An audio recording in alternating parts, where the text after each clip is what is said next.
Kano Politics has been taking a lot of the national headlines over the last couple of weeks, majorly because of the speculated or expected defection of Governor Abba Kabir Yusuf from the NNPP to the APC. Well, that has crystallized as hours ago the governor has formally resigned his membership of the NNPP, leading, of course, or clearing the pathway for him to join the All Progressive Congress. But there is a lot of expectation that this could have a ripple effect that could shape the winners and losers of 2027. Well, let's speak to someone who understands a great deal about Kano politics. Jibrin Dogwa is joining the conversation virtually from Kano to help us understand what this means for the NNPP, for Rabi Musa Kwankwaso, and of course, for Abba Kabir Yusuf as governor of the state. Thank you so much, Senator, for joining us on the program. It's good to see you this evening.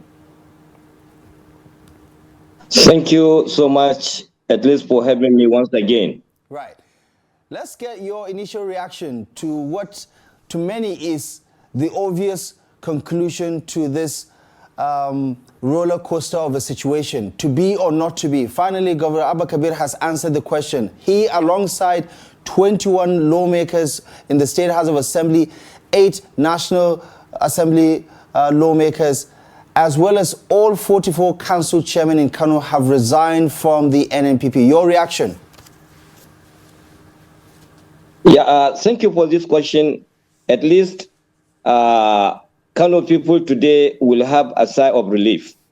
Why I say that is that because for quite some days, many people have been thinking whether it will happen or it will not happen.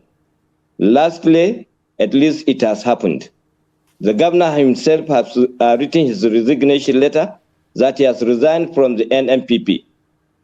And what that means is that at least there will be a change in the political terrain in Kano State, because here is a division within a Konkosia group. You know, Governor Abba was or is a member of the Konkosia group, which by virtue of his position as the governor belongs to that group. And it was that group that at least has worked for him and even went to the extent of even winning the election in Kano State. Therefore, today, I think majority of those who worked against the NNPP under Konkoso, at least the NNPP that I can regard as the Konkosia group, because my NNPP is, an NNPP with a basket full of fruits. Therefore, at least we'll laugh because there is a division or a crack within the house of Konkosia. And I think majority of the people in APC, we equally laugh because also there is going to be a misunderstanding between the Abbas group and that of Konkoso. What remains for us is probably we will see whether that unity between Konkoso and Abba will continue or it is the end of that marriage between Abba and his godfather. And help us answer the question. Do you consider this a betrayal or is this an act of survival on the part of the governor? You see, I don't believe it is a betrayal as far as I'm concerned, because this is not the first time at least this thing happened in Kano State.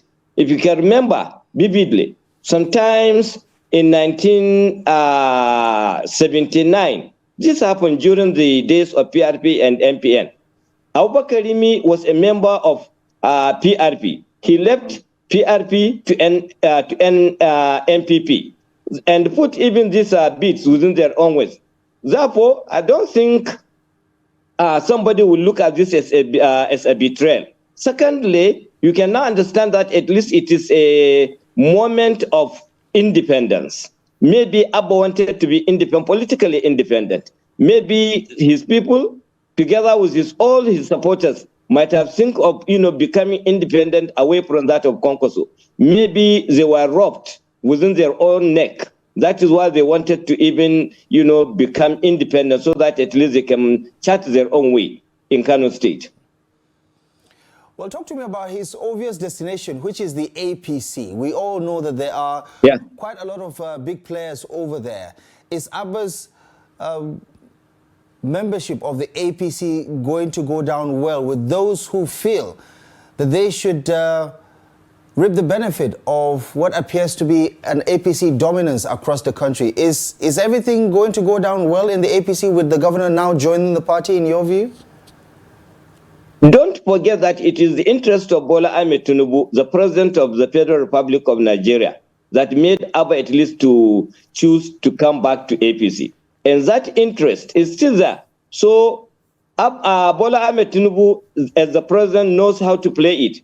Maybe has already contacted all the key players of APC in Kano State so that they can live with those people that are coming back to APC, because it is the ultimate success that they really desire in Kano. And they knew quite at least it is not a one-man show. It is going to be, a collective effort to cultivate a success. Success can never come in as an individual. It is going to be a collective responsibility for each and everybody, whether you are in former APC or you are in the NNPP that are coming back to APC. They have to think, discuss, forget about the past. Remember that at least they are in one party now. And if they want at least to defeat the other group, which they have left, now they must unite themselves. Of course, before, there were a lot of misunderstanding between the APC and NNPP. There were a lot of misgivings between themselves. But now that they wanted to work together, probably they can discuss all those issues before and maybe forgive each and everyone among themselves so that they can work together. And I believe that can happen. It is politics. There is nothing like, permanent friend or permanent enemy. There is nothing like permanent enemy in politics, but there is a permanent interest. Maybe the interest of Abba made him at least to change from his, party to another political party. It is the interest of the general interest of Bola Ahmed Tinubu that made him to bring back Abba to APC. And it is the interest of Bola Ahmed Tinubu that will make all those key players to live together in harmony so that they can work together for the success of APC in Kano State. What kind of impact will this have, in your view, on the Kwankwasia movement, and more importantly, on the political capital of former Governor Rabi Musa Kwankwaso? Is this the beginning of the end of the Kwankwasia movement, in your view? No. It cannot be the beginning of the end of the Kwankwasia movement. But of course, they must accept that there is a crack from the people that they didn't even expect from. Nobody expected at least this crack coming from the, Abbas group between himself and that of Kwankwaso. But now that it has happened, and one point thing that is going to happen is maybe there will be misunderstanding and probably a lot of, social media war between the two groups, the group of Abba and that of the Kwankwaso. But definitely, at least it is not going to be easy for them. Right. Some have posed this question, asking, who is a bigger prize for the Tinubu administration, for President Bola Ahmed Tinubu as he considers, making an inroad in Kano? Because we all know how politically or electorally important Kano is. Is Governor Abba Yusuf more important to President Bola Ahmed Tinubu's re-election, or is Kwankwaso a bigger prize? How would you answer that question? Yeah, one, of course, Kano is always a darling when it comes to politics. Bola Ahmed Tinubu knew quite okay because of our numerical strength. I think he will do something that will, make him to become, a darling of the people of Kano State.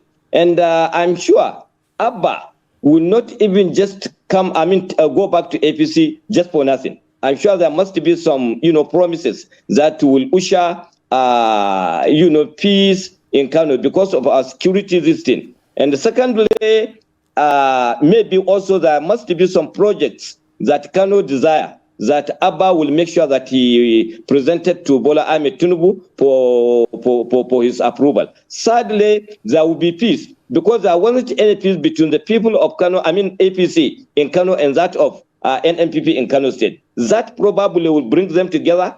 They will put them together and there will be peace among Kano people. Therefore, I think even the Kano people will be it is the benefit of this, marriage, even if it is a marriage of convenience. What, in your view, are the chances that APC could still try to persuade Kwankwaso to rejoin the party? Yeah, of course. I think it's a continuous process. Nobody will say that has ended, because I know fully well that at least Bola Ahmed Tinubu, I know, he's, an opposition to the core before he became president. And now that he's president, he knows how to kill opposition. Generally, if you allow him, he will do everything at least to make sure that all gladiators in political, cycle in Nigeria will bring them.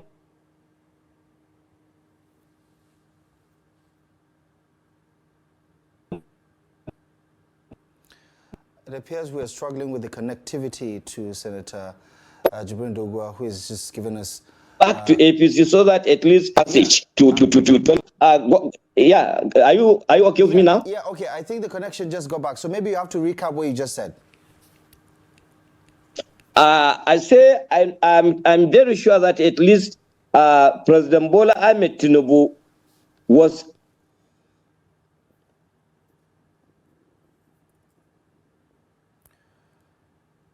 It appears we are witnessing a fluctuation of the signal. In opposition to the core. Right. Senator. Can you hear me now? Apologies. Yes, I can hear you now. I think we're just struggling with the connectivity on your end, or perhaps on ours. That's exactly what it is. Yes. So please, let's try again. Go ahead. Yeah, I say Bola Ahmed Tinubu was an excellent, opposition leader. He has been opposing the, government in power. Now that he's in the government, I think he knows how to play it. He will not allow any stone unturned if it comes to opposition. Therefore, I think it is going to be a continuous process for him to persuade Kwankwaso to come back to APC, for him to work for him to become a president without any, problem in 2027. And talk to me about the pulse of the people in Kano, because we know Kano politics is quite sentimental to a certain degree. It's somewhat ideological, depending on who you want to refer to, but people feel very strongly about their politics in Kano. What, in your view, is the temperature like? What are people talking about as this defection continues to drag on, week in, week out? You see, it's a mixed feeling. Some people really are looking at it as a welcome idea. Some are not looking at it as a welcome idea.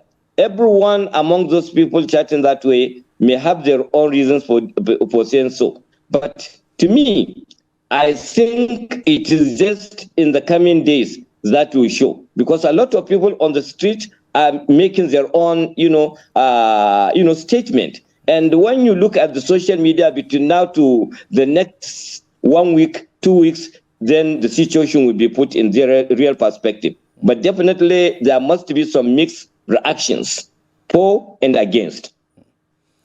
And is this going to be the end of us seeing the Red Cap movement as far as the people who have dumped the APC are concerned? Because while delivering the letter to the governor's ward in Kano, I think, let me tell you, no one among even those who left NNPP today will dump their own red cap.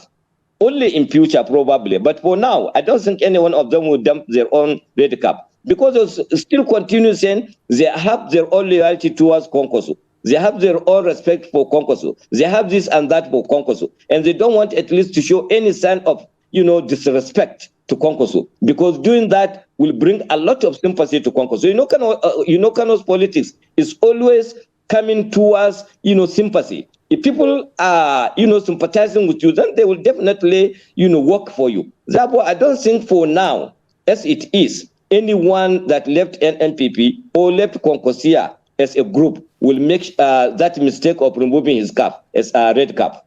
Right. Okay, let's go back to the topic of alignment or realignment, as the case may be. We know that the destination is, at least we can make an educated guess that the destination is going to be APC in the coming days.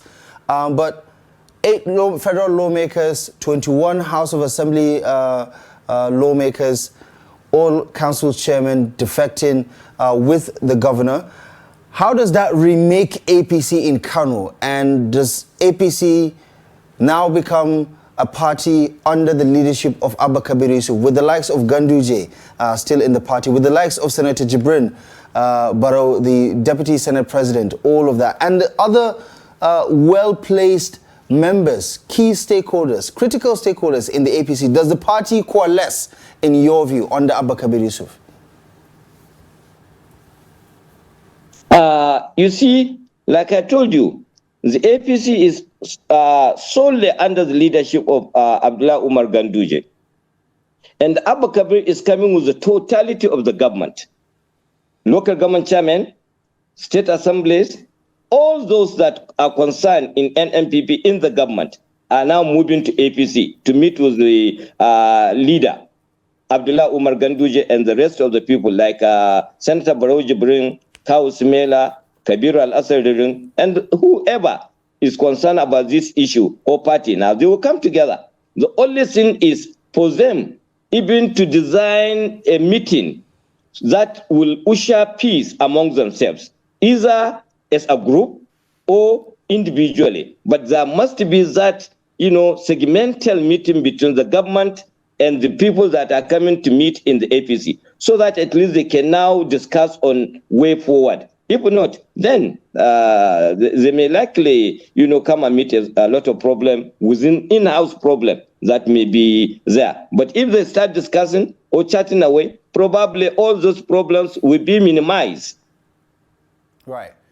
The situation does look a bit touch and go in Kano State at the moment. Senator Jibrin Dogwa, thank you so much for the analysis. Really do appreciate you for joining us again on Daily Politics. Thank you so much for joining us tonight. Thank you very much for having me once again. I sincerely appreciate for inviting me, sharing my own little knowledge about the politics in Kano.